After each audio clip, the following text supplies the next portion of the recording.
예수 그리스도가 누구이십니까? 무슨 일을 하셨습니까? 지금은 무슨 일을 하십니까? 예수님을 믿으세요. 이렇게 했고 두 번째 파트가 교제예요. 교제는 뭐예요? 큐티를 통하여서 교제하자 이런 거. 세 번째 파트가 성장이에요. 성장에 처음 나오는 게 구원의 확신. 첫 번째 만남. 그래서 구원의 확신 이거 다 숙제해 오셨죠? 네, 감사합니다. 자, 구원의 확신은요. 처음에 딱 보자마자 무슨 내용이 나와요? 구원의 확신을 확인하는 10가지 질문. 당신은 예수님을 믿습니까? 당신 안에 예수님이 있습니까? 오늘 밤에 죽으면 당신은 천국에 갈 수 있습니까? 여러분 안에 성령이 있습니까? 근데 뭐 다른 거 술술술 하다가 요 질문 나오면 살짝 어려운 거 있죠. 뭐 성령님 있으세요? 그럼 갑자기 내가 성령이 없는 것 같은데 뭐 이런 식으로 하는데 그 질문을 생각해 보는 거고요. 그런 확신을 가지려면 어떻게 해야 되나? 지정의가 있어야 된다라는 것을 하고 그렇다면 지정으로 우리 이렇게 구원의 확신을 받는데 그러면 나는 내가 구원받았다는 신앙의 확신을 어떻게 할 수 있지? 동반자는 어떻게 할 수 있지? 이거를 설명을 해주는 거죠. 그래서 동반자들이 구원의 확신을 하지 못하는 이유 중에 하나가 뭐냐면 지식적인 결여가 좀 많아서 정말 몰라서 하는 경우도 있고요. 감정적으로 안 와닿아서 그럴 수도 있다는 거죠. 또는 의지가 결여돼서 뭐 이런 여러 가지가 있는데 그런 것들을 한번 생각해 보자는 거고요. 제가 이제 학습 목표가 있는데요. 제가 중요하게 여기는 건 1번이에요. 1번. 이거에 대해서 사람들이 꼭 굳이 확신을 해야 돼? 이렇게 생각하잖아요. 왜 구원의 확신을 받아야 할까? 이걸 여러분이 좀 생각을 해보셔야 돼요. 그리고 두 번째, 구원의 확신이란 뭐지? 확신이란 뭔가요? 한번 읽어볼까요? 2번 시작. 내가 구원받았다는 사실을 조금도 의심하지 않는 상태이다. 네, 내가 구원받았다는 사실을 의심하지 않는 상태. 이걸 구원의 확신이라고 하는데 이게 왜 필요한가? 라는 거고요. 세 번째는 지정의 세 가지 관점에서 믿음을 살펴보고 견고한 구원의 확신을 가지도록 하자. 그리고 내가 구원받았으면 나의 감정이 아니라 말씀을 통해서 그 다음에 성령의 내적 증거를 통해서 내 삶의 변화가 없는 줄 알았는데 살펴보니까 있어요. 여러분 안에. 그걸 통해서 구원받았다는 걸 확증한다라는 것을 전체적으로 설명하고요. 특히 동반자 같은 경우는 제가 무슨 삶의 변화가 있나요? 라고 얘기를 하면 지금 선생님이 내 앞에 앉아있는 게 바로 변화의 시작입니다. 라고 이렇게 생각을 해주시면 되겠죠? 자, 그래서 먼저 요거를 한번 생각해 봤으면 좋겠어요. 왜 구원의 확신을 해야 할까요? 안 하면 안 돼요? 그냥 교회 다니면 안 되나요? 자, 생각할 시간 3초 드리고 제가 물어보겠습니다. 왜 구원의 확신을 해야 할까요? 동반자가 이렇게 물어봤어요. 저는 뭐 그렇게 딱히 교회 다니고 있으니까 그냥 그걸로 하고 아직까지는 확신은 없는 것 같아요. 라고 할 때 어떻게 대답을 하실까요? 우리 유 집사님, 유명 집사님은 만약에 동반자 질문을요? 아니요. 그냥 누구라도 뭐 동반자 입장도 좋고 양육자 네. 구원이라는 것은 구원은 직접적으로 예수 그리스도와 관련 있는 거잖아요. 구원은.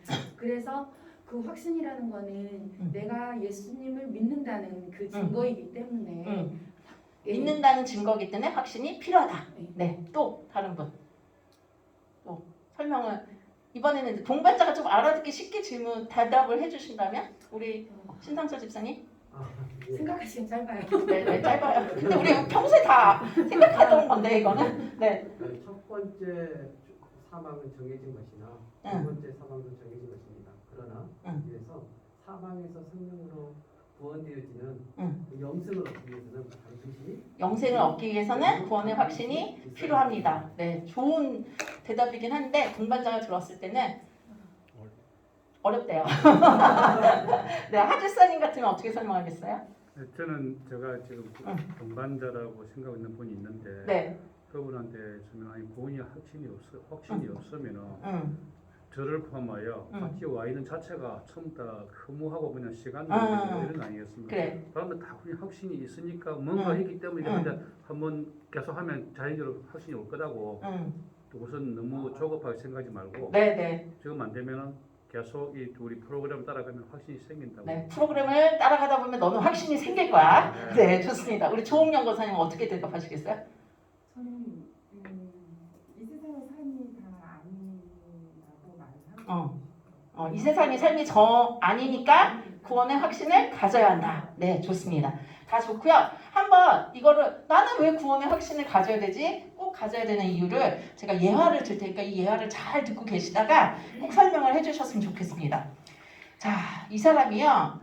일이 안 풀려요. 일이 정말 죽을 것 같아. 막 부도 나고 빚쟁이들 찾아오고 정말 죽고 싶어요. 그래서 다리 밑으로 찾아갔어요. 다리 밑에 다리 밑 사진이 없어서 제가 절벽이 사진을 구했는데 아 진짜 살 맛이 없어. 인간관계 다 끊어지고 막 돈도 없고 부채 막 오고 나한테 막 그걸 하는데 갚을 능력도 없고 죽고 싶은 마음이 진짜 누가 옆에서 톡 밀면 아니면 발 한 발자국만 하면 죽을 것 같은 그런 심정이에요. 우리 그럴 때 많잖아요. 그쵸? 그런데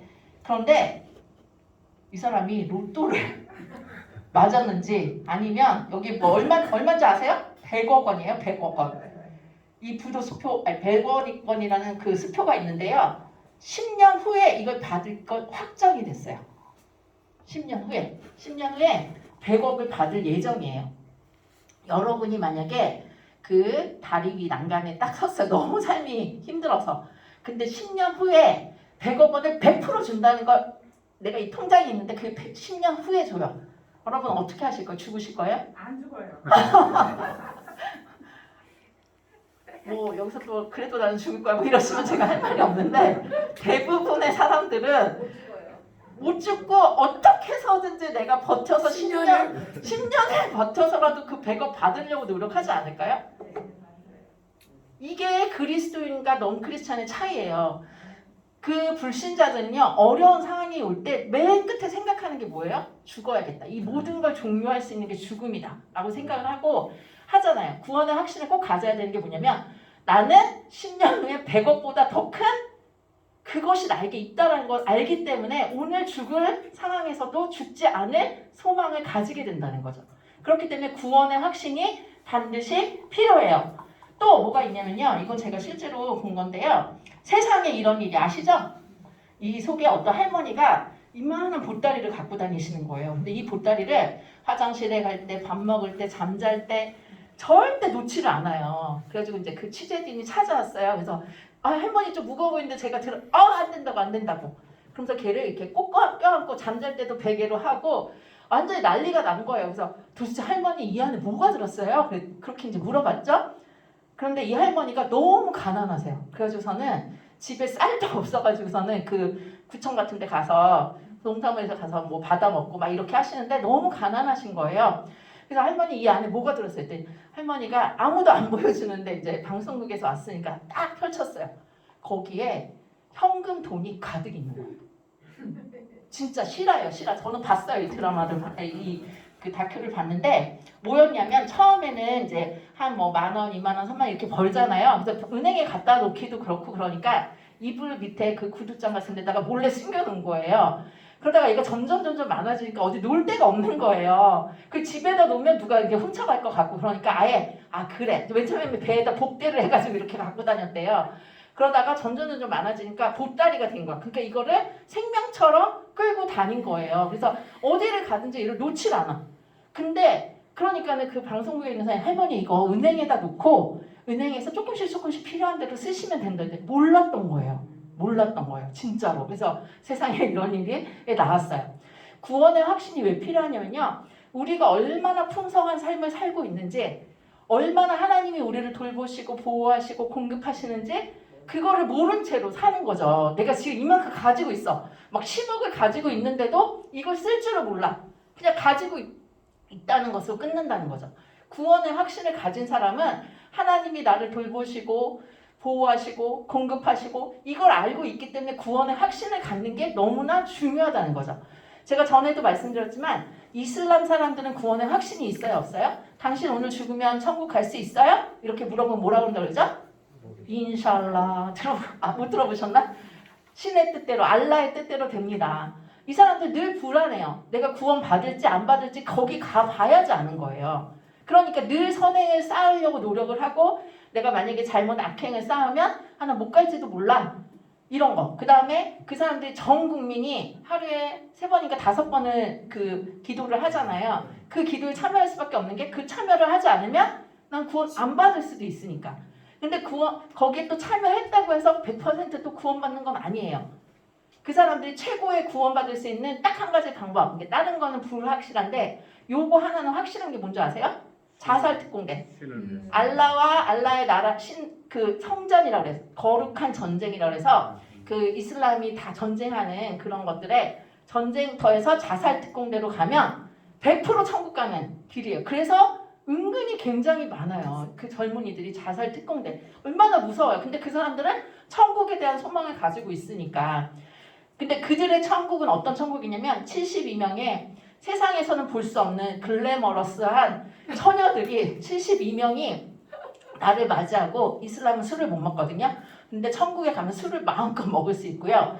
그 여자들과 그런 관계를 맺기 위해서는 정력이 필요하잖아요. 한 사람 앞에 뭐 70명분의 정력이 주어지고요. 이런 식으로 그 코란에 다 쓰여져 있어요. 제가 지어낸 말이 아니라는 거죠, 이거는. 그렇기 때문에 거기에 조금만 용기가 있고 믿음이 있다면 자살 특공대 가는 게 이 땅에서 하는 것보다 훨씬 더 남는 장사잖아요. 그래서 실제로 그렇게 많이 자살 특공대가 형성이 된다는 거죠. 그렇게 그 사람들도 구원의 확신을 가지고 있잖아요. 그러니까 그런 행동을 하잖아요.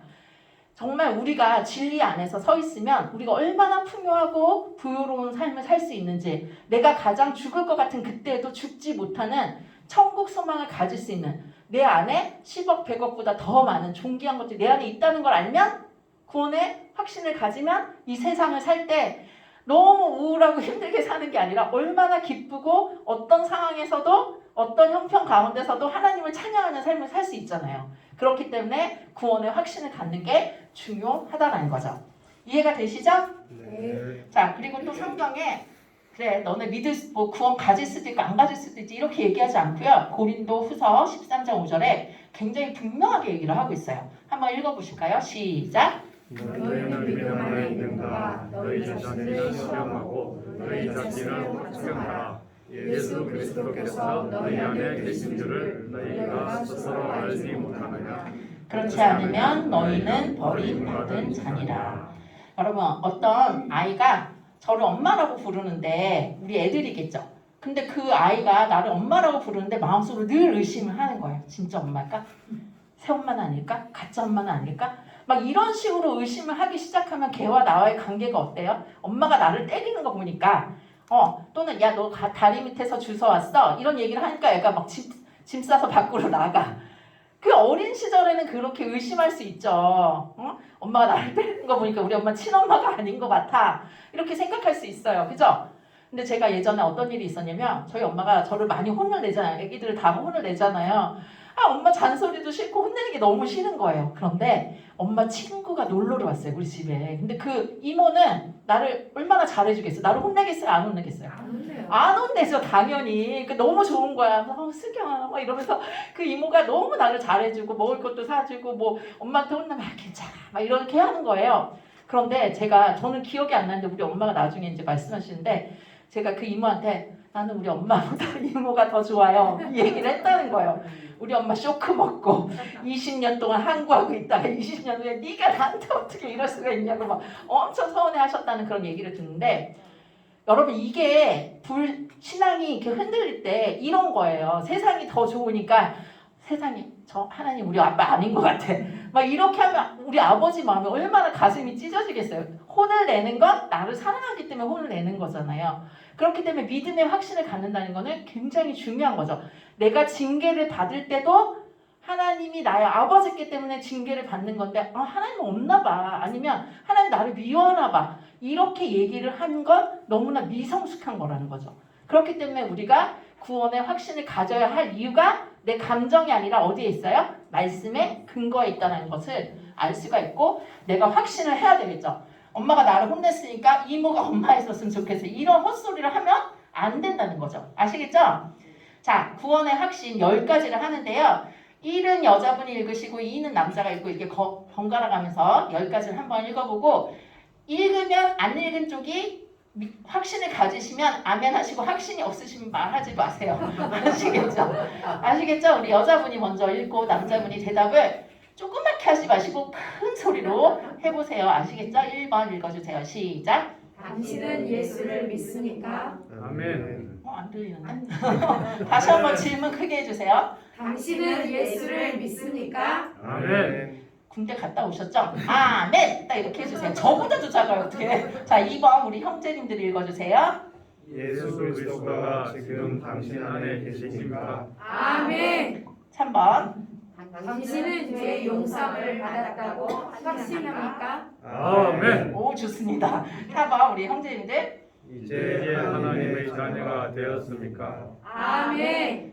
5번. 당신은 영생을 얻었습니까? 아멘. 6번. 당신은 구원 받았습니까? 아멘. 7번. 밤에 죽는다면 천국에 가리라는 확신이 있습니까? 아멘. 잊을 수 없는데. 우리 조정민 집사님 오늘 죽으면 천국에 가실 수 있으세요? 아멘. 네, 감사합니다. 그 다음에 8번. 당신은 성령을 받았습니까? 아멘. 여기서 조금 주저주저 하신 분 많으실 거예요. 성령을 받았냐 하면 또 갑자기 마음이 흔들리시죠? 그 다음에 9번. 당신은 거듭났습니까? 아멘. 10번. 멸망의 심판을 받지 않을 것을 확신합니까? 아멘. 아멘. 자, 저희는 양육자이기 때문에 다들 확신을 하시고 아멘을 크게 하실 수 있어요. 그런데 동반자 중에서는 뭐 몇 번은 아멘을 할 수 있는데 또 몇 번은 살짝 모르겠어요 라고 하실 때 그러실 수 있어요. 충분히. 그런데 입으로 시인해서 하나님을 믿음에 이를 수도 있으니까 일단은 그냥 믿고 아멘 하시면 좋겠습니다 하고 그렇게 해서 아멘 하실 수도 있고요. 그렇게 권했는데도 불구하고 아멘을 주저하신다면 알겠어요. 우리 같이 기도합시다. 이런 식으로 상대방이 충분히 편하게 얘기할 수 있는, 그리고 진짜를 얘기할 수 있게끔 도와주시면 되는 거예요. 그래서 진짜가 아니다 그럼 마음속으로 잘 체크를 해 놓으셨다가 그리고 잘 설명을 해드리는 거죠. 요게 요런 의미다 라는 것을. 그래서 일단 우리가 예수님 안에서 왜 내가 아멘 할 수 없을까? 왜 성령을 받았다는 것을 아멘을 못 하실까요? 이렇게 한번 물어보시는 거예요. 그러면 나는 내가 성령 받았다는 걸 어떻게 아시죠? 하나님을 아버지라 부를 수 있고 예수님을 나의 구원자로 부를 수 있고 그래서 내 삶이 조금씩 변화되는, 그걸 통해서 저는 성령님이 내 안에 계시다는 걸 저는 이렇게 확신해요. 내 얘기를 고백을 해주시면 되는 거예요. 이해가 되시죠? 그래서 너무 강요하지도 마시고 너무 그렇다고 그래요 마음대로 하세요 이렇게 하셔도 안 돼요. 아시겠죠? 자, 그 다음에 믿음의 확신은 어떻게 하는가? 믿음의 확신은요 결혼이랑 똑같아요. 저희가 교회 처음 와가지고 세가족으로 있어서 공부를 열심히 하잖아요. 그래서 처음으로 오신 분들이 처음으로 교회 안에서 거치는 형식이 있어요. 의식이 있어요. 그게 뭐죠? 첫 번째 하는 의식. 이거 반드시 거쳐야 돼요. 처음 오신 세가족들은 기본 가정을 밟고 뭐 이런 것들도 있는데 큰 그림에서 봤을 때 교회 오면 반드시 해야 되는 의식. 세례가 목표고 세례를 받기 위해서 학습이라는 단계를 이제 집어넣은 건데 모든 믿는 자는 세례로 가야 되는 거죠. 이걸 결혼으로 하면은요. 제가 어떤 사람을 만났는데 여러분은 며칠 만에 이제 연애하시고 결혼하셨는지 모르겠는데 저는 첫날 만났는데 저희 남편이 우리 결혼할 것 같아요 이렇게 얘기를 하시는데 저도 왠지 이 사람하고 결혼할 것 같다는 생각을 했어요. 그러나 그런 마음에 생각을 했지만 내가 이 사람을 알아요 몰라요? 몰라요. 그러면서 이제 겪으면서 계속 알아가는 거잖아요. 그래서 알아간다는 게 지적인 거예요. 그래서 내 남자친구는 내 여자친구는 무엇을 좋아하는지 무엇을 싫어하는지. 그래서 제 친구가 처음 연애했을 때 자기 남자친구를 소개하는데 그 오빠는 짜장면을 먹을 때 단무지 절대 안 먹어. 왜냐하면 신 거 싫어한대. 그러면서 어쩌고저쩌고 이렇게 막 설명을 해주는 거예요. 저는 그 남자를 늘 보지만 그런 거 알 수가 있어요 없어요? 잘 몰라요. 뭐 더 오랜 같이 교제를 하면 알겠지만 모르잖아요. 그 사람이 무엇을 좋아하는지 싫어하는지 그리고 화낼 때는 어떤지 말은 안 하는데 뭐 어떤 이렇게 알아가는 관계가 데이트죠. 데이트를 하면서 어때요 마음이? 좋죠. 설레죠. 제가 이제 최근에 어떤 대학배를 만났는데 걔가 전사님 저 비밀 연애해요. 말하지 마세요. 근데 여기서 다 공개적으로 하네요. 비밀 연애를 하는데 그래? 그 남자애가 잘해주니? 그랬더니 너무 잘해주고요. 설레요. 막 이러는 거예요. 근데 저는 사진을 하나 보내왔어요. 무슨 사진 보내왔냐면 제 마음이하고 사진을 보내는데 그냥 자기 회사에서 찍은 건데 구름 사진을 보내온 거예요. 그래서 나는 네 마음이 어떻다는 거야? 뭐 흐림이라는 거야? 뭐라는 거야? 그랬어요. 근데 전도사님 하트 구름이에요. 그러는 거예요. 구름이 막 있는데 그 사이에 이렇게 빈 공간이 약간 내 눈에는 안 보이는 하트가 보여요. 그래서 그리고 보니까 하트가 있더라고요. 그래서 내가 야, 네 눈에만 보이는 하트다 그랬어요. 감정이 생기는 거예요. 저는 구름이 흐려서 얘가 마음에 연하는지 몰랐었기 때문에 마음의 흐림이라는 뜻인가 무슨 뜻인가 물어봤어요. 그래서 내가 왜 이걸 못 알아듣지 했더니 전사님 저 연애하거든요. 그래서 하트 이렇게 보내온 거예요. 감정이 생길 수밖에 있어요? 없어요? 반드시 생겨지는 거죠. 내가 뜨거워야겠다가 아니라 그냥 가슴이 두근두근 거리고 보고 싶고 생각나고 이런 감정이 생겨요. 하나님에 대해서도 점점 알아가는데 마음이 안 생길 수가 없는 거죠. 이건 저절로 생긴 거지 그거를 추구하는 게 아닌 거죠. 그죠? 그리고 나서 어느 정도 이렇게 됐어요. 그리고 나서 우리 안녕 이렇게 하나요? 너와 헤어지기 싫어. 그러면서 어떻게 하죠? 결혼이라는 걸 하게 되잖아요. 결혼을 하면 의지를 갖는 거예요. 그 전에는 남자친구였을 때는 그래도 내 맘대로 할 수가 있었어요. 다른 남자애랑 만나서 얘기도 할 수 있고 걔한테도 살짝 얘가 낫나 쟤가 낫나 살짝 양다리는 아니지만 그 무엇인가가 있을 수도 있죠. 그러나 의지를 가지고 결혼을 하면 어떻게 돼요? 그때부터는 딴 남자는 안 보겠소. 딴 여자는 안 보겠어. 이 말이 뭐예요? 내가 결혼한 후에는 지금 내 남편보다 내 아내보다 더 훌륭하고 나를 더 잘 알아주는 이상형을 만날 수 있는 가능성이 없다는 거예요? 아니요, 있어요. 있지만 내가 그 사람을 의지적으로 만나지 않겠소라고 하는 거죠. 더 훌륭한 사람 만날 수 있잖아요. 나를 더 잘 이해해주는 사람 만날 수 있어요. 그러나 관계를 하지 않겠다라는 의지를 갖는 거죠. 그래서 구원의 확신이란 지적인 이해, 감정적인 체험, 의지적인 결단 세 개가 균형적으로 가야 되는 거지. 교리만 가져야 돼. 지적으로 하나님은 나를 사랑하셔. 근데 마음은 냉랭해. 이것도 건강하지 않는 거예요.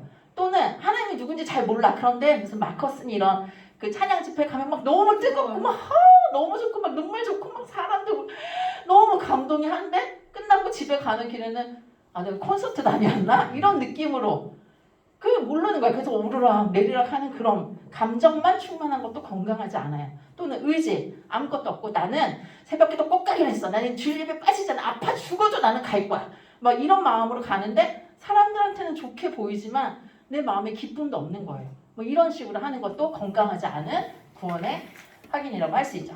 그러면 지적인 확인, 확신으로 믿음의 내용이 무엇인가 이게 굉장히 중요해요. 나는 무엇을 믿는가?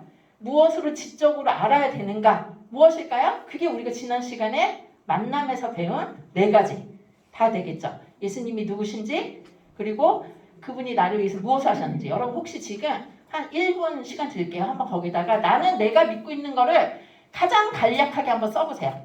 한 줄이나 2줄 정도로 포괄적으로 내가 믿는 그것이 무엇인지를 써보고 나는 이런 걸 믿습니다.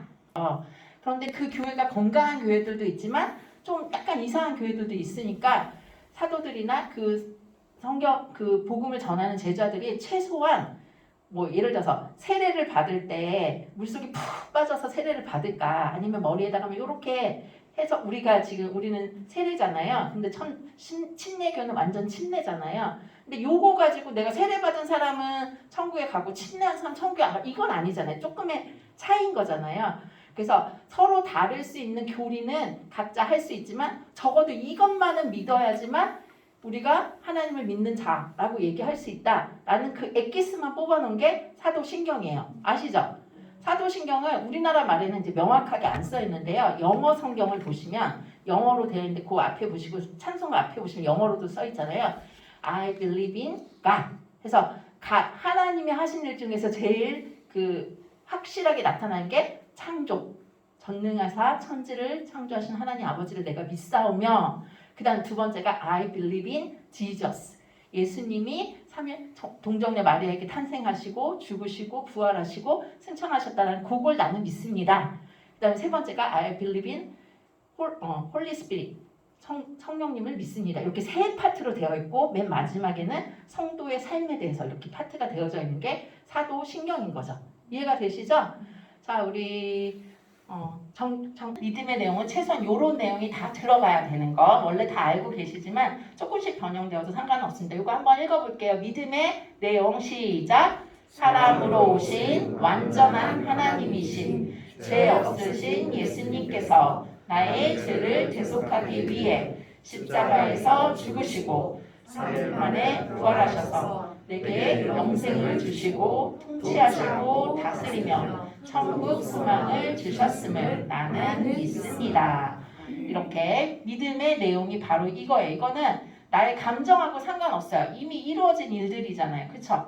이거는 나의 외부에서 일어나는 일이에요. 나랑 전혀 상관이 없어요. 내가 여기에 조금이라도 더하거나 빼거나 할 수 있는 게 없죠? 네. 이게 약간 지적인 거예요. 성경의 말씀 그대로 믿는 것. 그걸 말하는 거죠. 그래서 벤자민 B 월드라고 B.B. 워필드라고 그 칼빈 신학의 세계적인 3대 신학자 중에 한 명이에요. 이분이 이렇게 얘기를 하시죠. 저 요거 참 중요하다고 생각하는데 첫 번째 줄 요 보라색으로 친 것만 한번 읽어보실게요. 우리를 시작. 우리를 구원하는 것은 믿음이 아니라 그리스도에 대한 믿음이다. 이 말이 쉬운 듯 어렵 듯 뭐 쉽죠? 이게 우리가 많이 빠지고 있는 그 내용 중에 하나인데 마치 내가 저번 시간에 제가 말씀드렸죠? 꽉 잡고 있으면 천국에 갈 수 있고 이렇게 살짝 만지면 천국에 못 간다. 믿음의 강도가 나를 구원시키는 게 아니라는 거예요. 뭐예요? 믿음의 대상. 예수 그리스도가 하신 일, 그걸 내가 받는 거지. 이 손을 얼마나 꽉 잡을까? 살살 잡을까? 그걸로 구원이 받는 게 아니라는 거죠. 그래서 우리를 구원하는 것은 믿음이 아니라 그리스도에 대한 믿음이다. 그래서 엄격하게 말하자면 우리를 구원하는 것은 그리스도에 대한 믿음도 아니고 믿음을 수단으로 삼아 우리를 구원하시는 그리스도 자신이시다. 그래서 파란색으로 써 있는 거죠. 구원의 능력은 이거 한번 읽어볼게요. 시작. 구원의 능력은 믿는 행위에 있는 것도 믿음이라는 마음의 성향에 있는 것도 아니라 오직 믿음의 대상이 되시는 그분께 있는 것이다. 요거는 조금 기억을 하실 필요가 있는 것 같아요. 그래서 우리가 이게 지금 건강할 때는 이게 뭐 그냥 크게 와닿지가 않아요. 그런데 내가 절망에 빠졌을 때 하나님이 나를 사랑하시는 것 같지 않아 라는 그런 어떤 절망에 빠졌을 때는요, 요 말이 꼭 기억할 때 굉장히 도움이 되더라고요. 그래, 내가 교회를 열심히 다녀서 구원받는 게 아니야. 그죠? 하나님이 나를 구원하셨으니까 나는 구원받는 거야. 내가 100점을 맞아서 우리 엄마가 나를 아들로 딸로 삼아주시는 게 아니라 빵점을 맞아도 엄마와 아들의 관계는 여전하잖아. 그거와 같이 하나님과 나와의 관계도 그런 거야. 라는 그런 의미라는 거죠. 자, 감정적인 체험. 신앙에는 반드시 감정적인 체험이 있을까요? 없을까요? 있어요. 이게 진짜 중요해요. 신앙에는요, 체험이 없다라고 하시는 분이 많은데 특히 감정이 있어요. 눈물이 나고, 눈물 나는 게 다는 아니지만 눈물이 나고 기쁨이 있고 죄에 대해서 미워하는 마음이 생기고 갈등이 생기고 갈급함이 생기고 이런 체험이 없다면 내가 또 퀘션마크가 있어야 돼요. 아시겠죠? 그래서 신앙의 체험이 있는데 사람들이 말씀을 들었어요. 사도 바울의 말을 듣고 베드로의 말을 들었는데 두 사람 다 마음에 찔려 있어요. 두 무리 다. 그죠? 찔린 건 똑같은데 방향이 틀려져요. 아, 이게 또 가슴 아픈 일이죠. 어떤 사람은 지적을 하면 하나님 제가 잘못했습니다. 이렇게 얘기를 해요. 자녀들 길러보시면 아시잖아요. 근데 너 이거 잘못했잖아. 막 변명을 하고 난 아니라고 그러고 막 이런 아이가 있는가 하면 엄마 내가 잘못했어요. 다시는 안 그럴 거예요. 우리가 그런 마음의 태도를 가질 때 하나님 앞에 나아갈 수 있는 것도 있는 거죠. 그래서 찔림이 있었는데 사도행전에서는 어떻게 하죠? 우리가 어찌할꼬 회개하고자 하는 마음으로 갔다면 또 그 아래 스데반에서는 스데반의 말을 듣고 어떻게 귀를 막고 막 가면서 사도 바울을 그 스데반을 죽이는 그런 일들도 있어요. 그래서 신학에는 감정적 반응이 있지만 이 반응이 서로 다르다라는 것을 꼭 기억을 하시고요. 그 다음에 감정적 체험에는 어떤 사람은 이런 체험이 있죠. 사도 바울처럼 극적인 회심, 막 눈이 멀고 막 하나님을 막 강력하게 막 소리 들리고 이런 체험을 하신 분들이 있는가 하면 이게 전부가 아니죠. 또 어떤 체험이 있죠? 특별한 체험이 없어요. 디모데 같은 경우는 그냥 외할머니, 엄마의 신앙에 따라서 그냥 크게 방탕함 없이 돌아감 없이 모범생으로 잘 크는 사람이 있어요. 그래서 우리가 좀 더 원하는 건 뭐예요? 극적인 회심. 막 세례 받을 때 주님이 나를 이렇게 구원하셨네. 네, 그런 손 들고 옵니다. 이 죄인 옵니다. 막 이러면서 눈물 콧물 흘리면서 이런 것들 하고 싶은 사람이 있어요. 근데 어떤 대부분의 모태신앙은 무덤덤한데 모태신앙의 특징은 뭐예요? 지속적이에요. 그렇게 크게 기쁜 일도 없고 크게 안 좋은 일도 없어요. 근데 그 모태신앙이 아닌 중간에 있는 분들은 굉장히 이게 크죠. 근데 우리가 서로에 대해서 둘 다 인정할 필요가 있다는 거예요. 모태신앙은 감정적으로 좀 더 하나님 앞에 나아가는 그런 연습을 해야 되고 그 체험이 많으신 분들은 체험 아니어도 평범하게 하나님이 나의 일상을 말씀하실 때도 있다는 거. 그 두 가지를 다 인정을 하셔야 돼요. 제가 한때는 모태신앙이었으니까 이게 정말 이 체험을 너무너무 하고 싶은 거예요. 어저께 그 금찬 예배 들으셨죠? 막 이런 체험 하고 싶어요. 근데 너무 무섭잖아요. 그래서 저는 체험 간증 얘기를 들으면 제가 어느 정도 했다가 하나님 다리 부러지기 전에 제가 얼른 돌아오게 해주세요. 저 또 부러지고 이런 거 너무 무서워하니까 그런 마음이 있더라고요. 그래서 두 가지 다 필요하다라는 거를 얘기를 드리고요. 그리고 감정적 체험에는 신앙에는 감정적 체험이 있어요. 저 이 말씀 너무 좋아하는데요.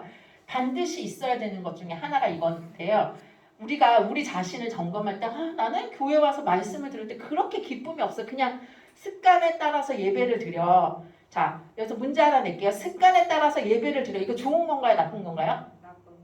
나쁘다. 좋다. 습관이 어느 거에 어떤 습관이가 따라서 예배를 드리는 습관. 저는 습관을 따라서 하는 신앙도 굉장히 탁월하게 봅니다. 왜냐하면요, 새 가족은 오늘 날씨가 맑아요. 고민을 해요. 아니, 가야 되나 말아야 되나. 날씨가 좋은데 놀러 가야 되는 거 아니야? 비가 오면 또 고민을 해요. 근데 습관에 따른 사람은 주일날 계획이 없어요. 그냥 교회 와야 되니까 눈 뜨면 주일날이니까 비가 오든 뭐가 오든 뭐 그런 거를 고민조차 안 하시죠. 그냥 습관에 따라서 오는 거죠. 근데 그 습관에 이제 내용을 담는 게 그 문제인 거죠. 이해가 되시죠? 그래서 그 두 가지가 다 필요하긴 해요. 근데 소신자들은 그런 게 있죠. 베드로전서 1장 8절 한번 읽어볼게요. 시작. 예수를 너희가 보지 못하였으나 사랑하는도다. 이제도 보지 못하나 믿고 말할 수 없는 영광스러운 즐거움으로 기뻐하니. 우리 안에 이런 경험이 없다면 내가 정말 예수님을 믿는가? 한번 도전을 해보시라는 거예요. 이런 기쁨이 한 번도 나는 없었다. 이거 조금 약간 퀘션 마크예요. 진짜로. 특히 모태신앙 이런 것이 없었다면 도전을 하셔야 돼 스스로. 정말 좋다면 왜 기쁨이 안 생기겠어요? 기뻐하려고 노력을 해보셔야 되는 거죠.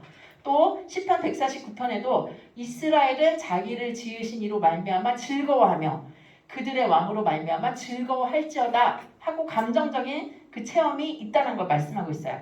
또 시편 97편 1절에는 여호와를 사랑하는 너희여 악을 미워하라 라고 되어 있어요. 예수님을 잘 믿는데 악에 대해서 별로 감동이 없어요. 다 그럴 수 있는 거 아니야? 동성애 뭐 할 수도 있지. 근데 막 화가 나셔야 돼요. 아니 왜 이런 똑바른 길이 있는데 왜 이렇게 가지? 막 이런 것들에 대해서 제가 또 이번에 세계관학교에서 이런 질문을 한번 했어요. 여러분이 가족처럼 사랑하는 개가 있어요. 개, 멍멍개. 근데 그 개하고 그리고 모르는 사람이 있어. 모르는 사람. 둘이 동시에 바다에 빠졌어요. 근데 내가 딱 하나를 구할 수 있어요. 누구를 구하시겠습니까? 안 그런 분도 있었어요. 근데 잘 생각해보면 내가 가족적인 개가 없거나 뭐 이럴 수도 있는데 요걸 제 딸한테도 물어보고 이제 주변 사람들한테 물어봤는데 어떤 분은 딱 바로 안 나와요. 답이.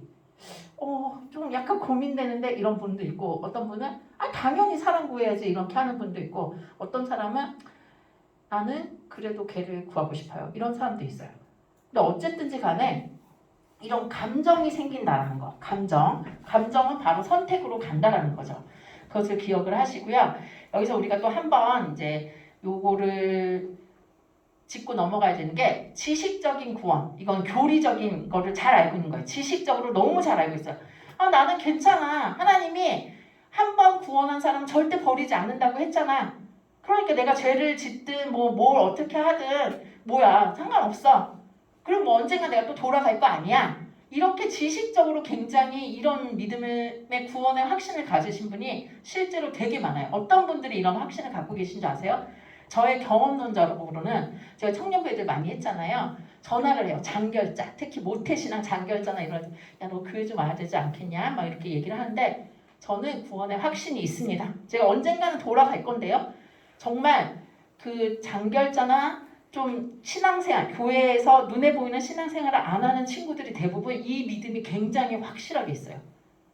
그래서 나는 신앙생활 안 해도 구원받을 수 있다. 하나님이 나를 사랑하시니까. 이거 굉장히 강해요. 그래서 제가 깜짝 놀랐어요. 그래서 아니 그래도 그러니까 교회를 와야지 이렇게 얘기를 해주는데 생각보다 강해요. 그리고 오히려 교회 안에서 신앙생활 잘 하시는 분들은 잘 모르겠어요. 이런 분들이 또 의외로 많으세요. 이게 참 의외로 이게 점검하지 않으면 다 그런 것 같은데 이상하게 이렇게요. 또 감정적인 구원은 내가 오늘 큐티 빼먹었네. 그래서 일이 잘 안 풀려. 그리고 마음에 찝찝함이 있는 거야. 하나님 나를 좀 싫어하시면 어떡하지? 덜 사랑하시면 어떡하지? 또 이런 마음 가지고 있으면서 천국과 지옥을 진짜 오르락 내리락 하시는 분이 있어요. 그래서 이런 분들 있잖아요. 감정적인 구원을 가지신 분들이 구원파에서 이리 와봐. 너의 감정과 상관없이 너는 이미 구원받았잖아. 그래서 자유함 얻는 분들이 의외로 많아서 구원파로 많이 가요. 제가 왜 구원파로 많이 가나 이렇게 생각을 했어요. 그 구원파 간증문 보시면 목사님들 이런 분들이 생각보다 많이 가 있거든요. 그래서 이분들이 왜 그러지라고 했는데 이게 걸리는 거예요. 내가 그리스도인으로 이렇게 고차원으로 올라갈수록 그런 어떤 마음의 갈등들이 있었잖아요. 그런데 구원파에서 딱 해결을 해주는 거예요. 너 한 번 구원받았으니까 야 천국에 의인이 가냐 지옥 죄인이 가냐 이렇게 물어봐요. 자 천국에 죄인이 갑니까 의인이 갑니까? 어머 여러분들 죄인은 못 가요. 천국에 누가 죄인을 간다고 합니까? 구원받은 죄인이 가는 거죠. 그러니까 구원파에서 딱 뭐라고 우리를 이렇게 유혹을 하냐면요. 이게 우리 어설프게 믿으면 이단 가기가 되게 쉬워요. 야 천국에는 의인만 가잖아. 그러니까 너가 죄인이라고 고백을 하면 넌 천국에 못 가. 그래서 그 주기도문에 보면 우리가 우리 죄를 사하여 준 것 같이 이거 하기 싫어서 사도신경을 주기도문을 구원파에서 안 했어요. 초기에. 그러다가 하도 그게 컴플레인이 많이 들어서 주님이 직접 가르쳐 주신 기도문이니까 그래서 구원파에서 지금은 주기도문을 외워요. 근데 초기에는 우리는 한 번 용서를 받았기 때문에 구원받은 의인들이기 때문에 죄를 지을 수 없어. 어떤 죄를 지어도 이거는 다 용서된 거야. 그렇게 얘기를 하니까 이쪽 지식적인 구원을 가졌던 감정적인 구원을 가졌던 사람들이 혹하고 넘어가는 경우가 굉장히 많이 있어요. 이해되시죠? 제가 무슨 말 하는지? 그래서 여러분 요 그림 많이 보셨죠? 사형리 하실 때? 네. 그래서 여기서 중요한 건 뭐예요? 제일 중요한 거는 나의 믿음도 아니고 감정도 아니에요. 뭐예요? 팩트예요. 팩트. 무슨 팩트? 나는 죄인이고 예수님이 나를 위해서 십자가에서 죽으셨고 그래서 예수님으로 인하여 이미 구원의 역사가 이루어졌다는 그 사실이잖아요. 그 사실을 이 기차를 끌고 가는 거죠. 그런데 객차로 기관차나 연료차를 끌려고 하는 건 어리석은 일이죠. 내가 감정이 조금 요즘에 별로 이렇게 아니야. 이렇게 생각하시면 안 된다는 거예요. 그래서 우리가 물론 사실도 있고 믿음도 있고 감정 이 세 가지가 다 같이 가야 되는데 제일 중요한 거 얘기를 하면 아까 비비 워필드가 얘기한 것처럼 믿음의 대상 예수 그리스도가 나를 구원하기로 작정하셨기 때문에 불가항력적인 은혜가 나에게 임해진다. 그걸 믿는 거라는 거죠. 이해가 되세요? 자, 그래서 제가 이제 신앙 감정론이라는 책을 요즘 읽고 있는데 이 책 진짜 좋아요. 근데 정말 두껍고 뭐 그렇게 어렵지는 않은데 이게 차근차근 하루에 뭐 한 페이지 정도 읽는다 이렇게 생각하면 읽으면 되는데 너무 이걸 읽으면서 내가 하나님에 대한 사랑과 기쁨과 즐거움 이런 것들에 대해서 도전이 되더라고요. 지금도 아침에도 한 장 읽고 왔는데 너무 좋았어요. 이거 한번 제가 읽을게요. 진정한 신앙은 기적과 능력을 체험하는 데 있는 것이 아니라 하나님을 아는 지적인 이해에서 출발하여 지속적으로 한결같이 하나님의 말씀에 반응하는 신실한 신앙 감정으로 이어진다. 진정한 성령의 역사로 인한 신앙 감정은 다른 이익이나 혜택 때문이 아닌 하나님과 그분 자체를 즐거워하게 된다. 이게 신앙의 성숙함인 것 같아요. 저는 지정의 중에서 감정이 끝까지 우리를 잘 변화되지 않는 부분이라고 개인적으로 생각을 하거든요. 지적인 능력은 여러분이 이렇게 배우잖아요. 조금씩 교회를 다니다 보면 10년 전보다는 조금이라도 더 알게 되잖아요. 의지도 어렸을 때는 의지가 잘 안 되잖아요. 이거 먹으면 안 되는데 그러면서도 막 먹게 되고 막 이러지만 의지도 성인이 되면 예배 시간에 떠들지 마. 그럼 안 떠들잖아요. 뭐 떠드는 거 못 참아 하는 사람들도 있긴 하지만 그래도 성인이 되면 의지가 되잖아요. 근데 감정이 제일 어려운 것 같아요. 저의 개인적으로는. 사람을 미워하는 사람을 용서하는 것도 어렵지만 미워하지 않는 마음이 생겨지는 거. 그러니까 우리는 막 미운 사람을 용서해다 여기에 포인트를 맞추는데 사실 예수님을 알아가면 알아갈수록 미워하는 마음 자체가 별로 의미가 없는 거예요. 불쌍하게 여겨지는 마음이 생겨지니까. 그래서 요 신앙 감정론 한번 기회가 되시면 도전해 보시면 좋겠습니다. 세 번째, 의지의 결단. 구원의 확신을 가진 사람은요, 어떤 형태로든지 의지의 결단이 있다라는 거예요. 그래서 예수님께서 저는 다 지켰는데요, 다 행했는데요 하는 부자 간원에게 뭐라 그러죠? 네가 가지고 있는 거 다 팔아서 가난한 사람에게 주고 나에게 따라와, 이렇게 얘기를 하잖아요. 그랬을 때 이 청년이 어떡하죠? 심히 고민하고 갔더라라고 했죠. 지적으로는 하나님 당신만, 예수님 당신만이 진정한 선생님이신다 이렇게 고백했고 칭찬받으려고 갔는데 의지를 요구를 하니까 이때부터 또 갑자기 고민이 되는 거죠. 또 이 바디메온가요? 하여튼 바디메온은 아니었던 것 같은데 이 사람이 눈을 뜨고 싶은 거예요. 예수님이 지나간다는 소식을 듣고 예수님 다윗의 자손이었더니 주변에 있는 사람들이 야 시끄러 조용히 해 찌그러져 있어 이렇게 얘기를 했어요. 그런데 이 사람은 더욱 소리 질러서 다윗의 자손이여 나를 불쌍히 여기소서 하면서 의지를 보였다는 거죠.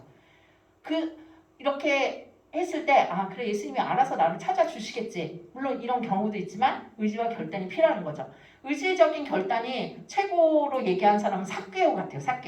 삭개오는 예수님을 불러서 아무 말도 안 했어요. 예수님이 그냥 같이 밥 먹자. 밥 먹는 중에 자기 마음에 예수님에 대한 사랑과 예수님에 대한 그 믿음을 생기니까 그 사람이 갑자기 의지의 결단을 하죠. 주여 내 소유의 절반을 가난한 자들에게 주겠사오며 만일 누구의 것을 속여 빼앗은 일이 있으면 내 갑절이나 갚겠습니다 하고 의지를 보여주는 거예요. 그래서 반드시 믿음에는 의지가 나온다는 거예요. 그래서 오늘 이 자리에 나온 것도 여러분의 의지가 들어오는 거겠죠. 그래서 믿음과 구원의 확신은요, 아까 말씀드린 것처럼 지식이 필요해요. 친밀한 하나님을 알면 알수록 좋아지는 마음이 생겨서 감정이 생겨요.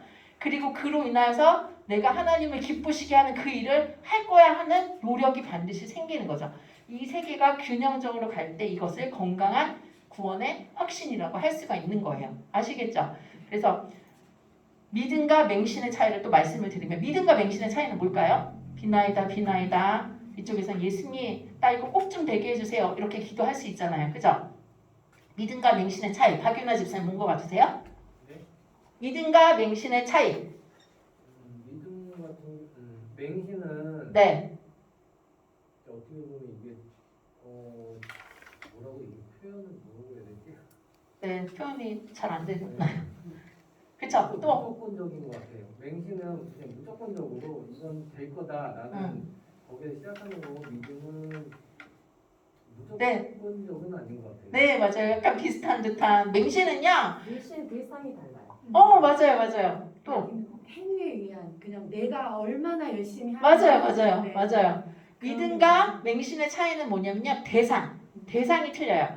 믿음의 대상은 하나님이잖아요. 맹신의 대상은 나예요, 나. 그러니까 상대가 누구든지 상관없어요. 그게 해님이든 달님이든 나무님이든 산신령이든 상관없이 내가 치성을 드리면 그 일이 반드시 이루어져야만 해요. 그래야지 네가 신인 거지. 믿음은 뭐냐면요. 내가 아무리 40일 금식을 해도 하나님이 안 돼 하는 건 안 되는 거예요. 그걸 받아들이는 거죠. 그게 인격적이라는 거예요. 내가 쫄랐으니까 반드시 돼야만 해. 그거는 내가 신인 거죠. 신이라 부르고 그 신을 나로 환원시키는 거. 그게 맹신인 거죠. 이해가 되세요? 이런 경우가 교회 안에 굉장히 많아요. 하나님의 팔을 꺾어서 내 뜻을 이루고자 하는 맹신을 가지는 경우가 굉장히 많아요. 믿음은 뭐냐면요. 나는 최선을 다했어요.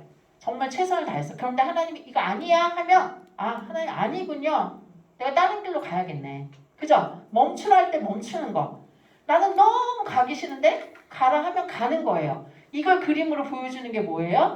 광야생활. 광야생활 때 사람들이 짐을 쌌잖아요. 짐을 쌌는데 그 성전에 하나님의 그 불기둥 구름 기둥이 있어요. 얘가 멈추면 난 여기 보니까 너무 지저분하고 여기 먹을 데도 없고 힘들어. 짐을 안 풀었어요. 짐 안 풀고 내일 떠나야지 이렇게 하는데 그 구름이 그대로 있어. 그럼 어떻게 해요? 또 있어야 되는 거예요. 여기 빨리 떠나고 싶은데 멈추라 하면 멈추는 거예요. 그래가지고 짐도 안 풀고 있었는데 한 달 동안 있네. 짐 풀어야죠. 오늘 짐 풀었어. 29일째 짐 풀고 그냥 계속 있어야겠네 했는데 다음날 보니까 걔가 떠나네. 어떻게 해요? 또 짐 싸야 되는 거죠. 그래서 어디를 갔어요. 근데 너무 좋아. 여기는 막 숲이 있고 물이 있고 막 여기 살기 너무 좋다. 여기서 1년만 살았으면 좋겠다 했는데 다음날 보니까 얘가 움직여. 그럼 어떻게 해야 돼요? 가는 거죠.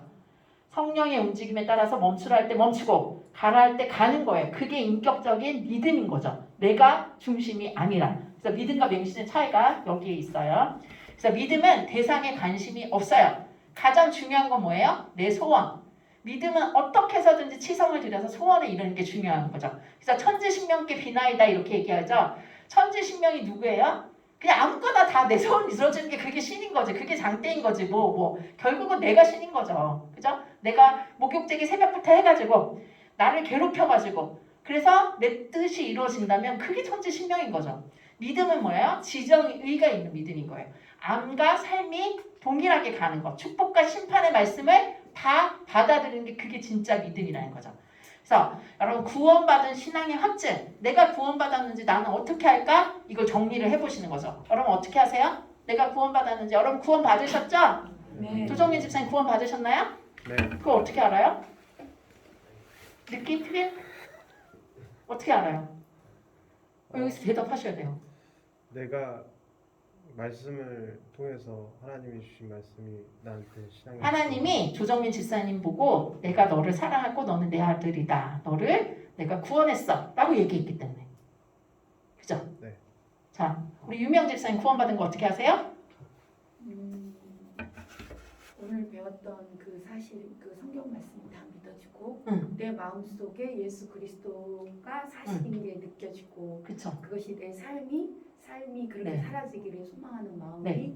생겼어요. 네, 아멘. 그래서 내가 예수 믿는 거 알고 있어요. 우리 전영희 권사님 예수 구원받은 거 어떻게 확신하세요?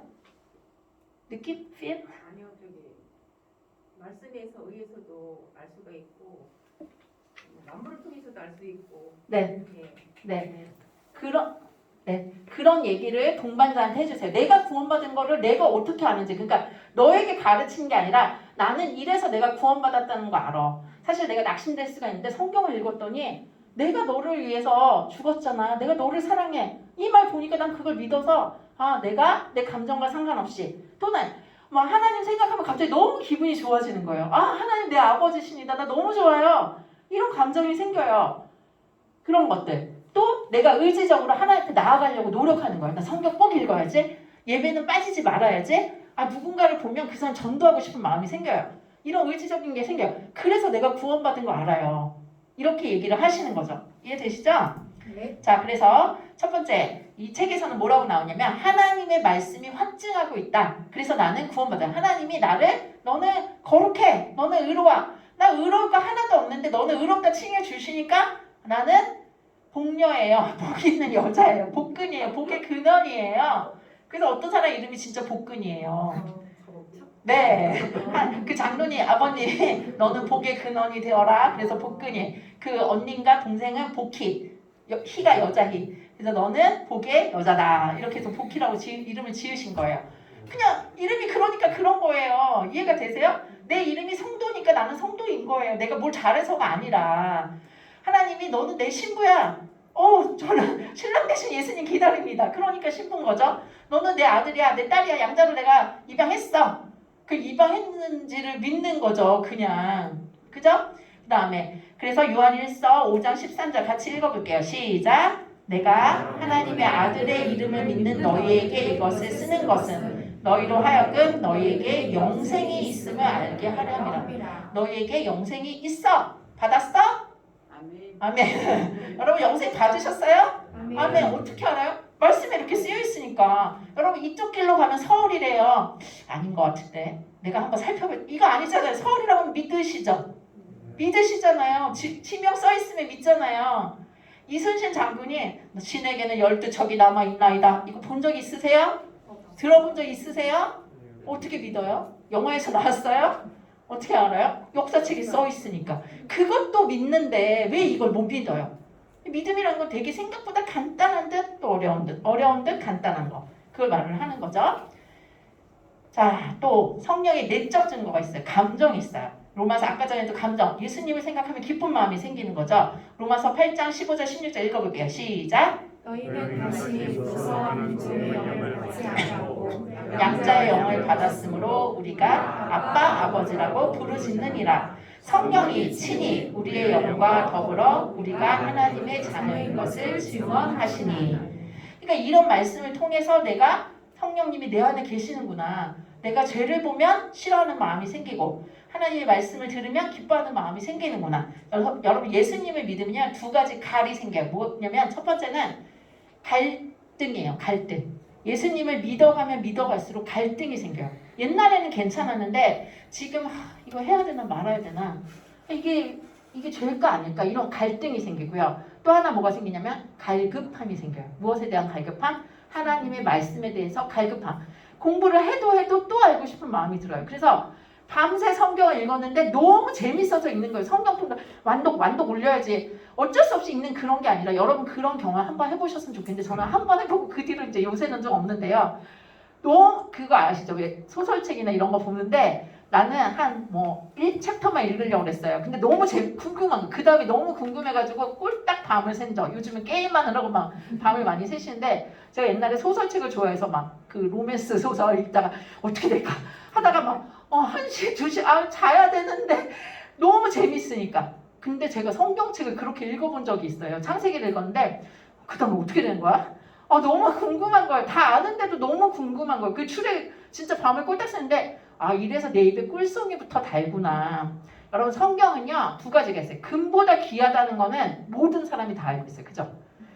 이거 모르는 사람이 없어요. 진짜 세상에서 금보다 귀한 그런데 꿀송이처럼 달다. 이 경험을 하시는 분은 신학자도 거의 없으세요. 설교를 위해서는 막 열심히 보지만 이게 너무 재밌어. 또 읽고 싶어. 어떻게 된 거지? 그 다음 어떻게 되는 거 어떻게? 오늘은 완독은 5장에서 끝나는데 너무 궁금한 거예요. 보통 우리 5장 끝냈어 드디어. 완독 6장 궁금하지 않아. 내일 궁금해할게. 이렇게 하시잖아요. 근데 그런 경험을 하게 해달라고 한번 기도해 보세요. 하나님 내가 진짜 성경이 꿀송이처럼 내 입에 단 경험을 해야지 내가 동반자한테도 얘기 한번 해볼 거 아닙니까? 성경 읽어야 합니다. 읽어야 합니다. 살짝 율법이에요. 성경 읽고 싶어요. 이렇게 3장만 읽으세요. 이게 아니라 마음껏 읽으세요. 오늘은 내가 1장에서 창세기 1장만 여러 번 읽었는데 너무 좋은 거야. 그럼 여기서 끝나는 거죠. 어떤 날은 10장을 읽었는데도 더 읽고 싶은 거야. 그런 날도 있는 거죠. 이거를 오늘은 꼭 하루에 3장, 주일날에는 5장 일독할 수 있습니다. 이게 율법이에요, 사실은. 근데 율법의 끝에 자유함이 있어요, 사실은. 그런 것들 자꾸 경험하다 보면 재미가 있어요. 근데 율법에서만 끝나시는 분들이 가끔 대부분 많으시죠. 하루에 3장, 성경 5장, 그러니까 끝났어. 여러분 누군가 연애할 때 너 아침에 카톡 하루에 한 번만 카톡하면 날 사랑하는 거야? 이렇게 해서 카톡 딱 한 번 하고 끝이에요? 아니 또 보고 싶잖아요. 방금 전화 끝났는데 방금 만나고 왔는데 또 전화하잖아요. 그런 사랑이 내 안에 있게 해달라고 한번 기도를 해보시고 경험하시기를 원합니다. 자, 그래서 구원받은 또 확증 3번째가 뭐예요? 변화된 삶이에요. 변화된 삶 중에서 제일 중요한 게 뭐냐면 하나님을 사랑하는 것은 딱 정해졌어요. 하나님을 사랑하는 건 뭐 어쩌고 저쩌고가 아니라 그의 계명을 지키는 거다. 이렇게 되어 있어요. 또 서로 사랑하라. 너의 스스로 씻으며 깨끗하게 행악을 버려라. 이게 의지된 삶이라는 거. 하나님이 어떻게 알아서 하시겠지? 이게 아니라 나의 의지를 들여서 하나님을 사랑하는 거죠. 그래서 여러분 제가 이번에 요거를 준비를 하다가 이 구원받은 확증이 말씀, 성령, 나의 삶이잖아요. 이런 것들을 어떻게 점검할 수 있는지 제가 요거 지금 조정민 집사한테 제가 드렸는데 그거 좀 나눠주세요. 이게 조나단 에드워드가 자신을 세밀히 살펴본 조나단 에드워드의 점검이라는 그런 책이 있고 그거를 본바탕으로 해서 한국 사람이 쓴 김홍만 목사님의 당신의 신앙 점수라는 책이 있는데요. 그 2개에 나와 있는 그 점검표예요. 그래서 제가 이 점검표를 읽으면서 우리가 그냥 막연하게 하나님 잘못했어요 이러면 사실 잘못한 게 없어요. 그죠? 잘못한 게 뭐 그다지 그냥 크게 없어요. 근데 이 점검표를 하나하나 보면서 진짜 나는 잿덩어리인데 하나님이 나를 이렇게 받아주셨네. 그걸 또 한번 경험을 하게 됐고 내가 참 신경 쓰지 못했던 부분들이 많이 있구나 라는 생각이 들었어요. 그래서 요거를 집에 가서 한번 천천히 읽어보시고 이걸 율법으로 받아들이면 이것도 엄청난 율법이죠. 근데 이걸 사랑으로 받아들여 보세요. 사랑으로 받아들여 보시니까 저 같은 경우는 읽으면서 내가 진짜 죄 없다고 생각을 했었는데 뭐 남들이 있는 제 정도 그렇게 생각했는데 내 마음 깊숙이 들어가면서 아, 내가 진짜 하나님을 그렇게 깊이 사랑하진 않았고 사랑하는 척했고 사람들에게 보여지기만 원했구나 라는 생각이 들었어요. 그래서 한번 이렇게 쭉 읽어보시면서 이것이 여러분에게 읽는 것 자체로도 저는 은혜가 되고 좀 저를 돌아보게 해서 저는 오히려 기뻤거든요. 근데 여러분이 어떻게 다가오실지는 모르겠어요. 한번 보시고 그 뒤에 보시면 요 책에 4페이지 보시면 이제 이 책에 대해서 설명을 좀 해놨어요. 그래서 이 우리 개신교에서 굉장히 위대한 목회자인 조나단 에드워드에 대한 그 책이니까 한번 좀 읽어보시면 되게 도움이 될 것 같습니다. 자, 5가의 요점은요. 구원의 확신을 통해서 문제고요. 견고한 믿음에 서게 하는 것. 그래서 단순한 지적 동의만 해서는 구원의 확신이 있다고 할 수가 없어요. 귀신들도 얘기하죠. 믿고 떠느니라 라고 했는데 그게 구원은 되지 않죠. 또는 감정이 흔들리는 변덕스러운 것도 아니고 의지가 결여된 것은 믿음이 아니다 라고 얘기할 수 있는 거죠. 그래서 지정이 균형 잡힌 믿음으로 구원의 확신을 가져야 하고 하나님 말씀, 성령의 내적 증거, 나의 변화된 삶을 통해 내가 구원받았음을 확인할 수 있어야 한다. 이게 5가의 요점이에요. 그래서 여러분 아마 거기 써있는 대로 그냥 쭉쭉 읽으시면 되는데 이런 큰 배경을 가지고 설명을 하시면 훨씬 더 유익한 시간이 될 거라고 믿습니다. 그래서 다음 주에는요. 두 번째 만나 하나님의 속성에 대해서 예습해 오시고 암송하는데 이거 역대상 29장 11절이 상당히 어려워요. 이거는 진짜 우리가 잘 많이 안 읽었는데 저는 너무 감동이 되는 성경 구절 중에 하나인 것 같아요. 그래서 읽어보시고 키 그림은 이성슬 집사님이 하셨죠? 안 하셨나? 하셨죠 오늘? 오늘 하셨으니까 그 다음 주가 누구예요? 이성수 씨는 다음 주에 또 한다고 합니다. 아닙니다. 제가 다시 이거 정리해서 드릴게요. 그 다음에 간식은 김경희 권사님이신데 김경희 권사님이 다음 주에 어머니 90세 뭐 생일인가 그래서 가족 모임이 있으셔서 못 오신대요. 그래서 그다음 그걸로 준비를 해갖고. 네네 그러면 그거는 저희가 반장님이 준비해 오시고요. 매일 성경을 유기재 집사님이 하시고 독후가 참하심이 없다고 말하기 전에 3장 요약해 오시는 게 다음 주 숙제예요. 자 지금 몇 시죠? 5분 전. 5분 전이에요. 네, 그러면 요것만 한번 읽어보겠습니다. 역대상인데 상당히 어려워요. 그래서 사실은 11장, 12장, 13장이 다 연결이 되어 있어서 굉장히 좋은 말씀인데 외우는 건 11장까지 읽으시고 오늘은 12장 이런 구절이 있다라는 걸 보시는 걸로 만족하겠습니다. 한번 읽어볼게요. 시작! 여호와여 위대하심과 권능과 영광과 승리와 위엄이 다 주께 속하였사오니 천지에 있는 것이 다 주의 것이로소이다. 여호와여 주권도 주께 속하였사오니 주는 높으사 만물의 머리이시니이다.